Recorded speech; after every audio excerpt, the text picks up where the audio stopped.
Number సిస్టంలో ఒక simple question. How many digits are there in root అని ఇచ్చి ఒక నెంబర్ ఇచ్చాడు. ఇచ్చిన నెంబర్లో ఎన్ని డిజిట్స్ ఉన్నాయో కనుక్కోమని చెప్తున్నాడు. సో ఈ క్వశ్చన్ చూడంగానే ఆన్సర్ మనం చేయలేమేమో అని చెప్పి స్కిప్ చేస్తూ ఉంటాం. బట్ ఈ సింపుల్ ట్రిక్ తెలిస్తే ఈ క్వశ్చన్ ఎవరు వదలరు. First of all root n even numbers ఉన్నాయనుకోండి, దాన్ని n/2 అని రాసుకోండి. రూట్ ఎన్ అంటే ఎన్ అంటే వీటిలన్నింటినీ ఎన్గా కన్సిడర్ చేసుకుంటే, ఆడ్ నెంబర్స్ ఉంటే n+1/2. ఈ ఫార్ములా అనమాట. డిజిట్స్ అంటే ఏంటి? ఈ నెంబర్స్ అన్నింటిని కలిపే కదా మనం డిజిట్స్ అంటాం. ఫస్ట్ ఆఫ్ ఆల్ ఎన్ని ఉన్నాయో చూసుకోవాలి. 1 2 3 4 5 6 7 8 9 10. 10 అంటే ఎంత? ఈవెన్ కాబట్టి n/2 కదా. 10/2 అంటే ఎంత? 5. దీని ఆన్సర్ 5.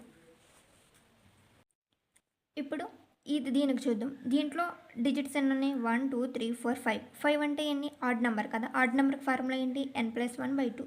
ఎన్ని ఉన్నాయి? n అంటే 5 ఉన్నాయి కదా. 5+1/2 6/2 = 3 ఆన్సర్. ఇప్పుడు మీకు ఇక్కడ కనిపిస్తున్న క్వశ్చన్కి ఆన్సర్ చేసి ఆన్సర్ని కామెంట్ చేయండి.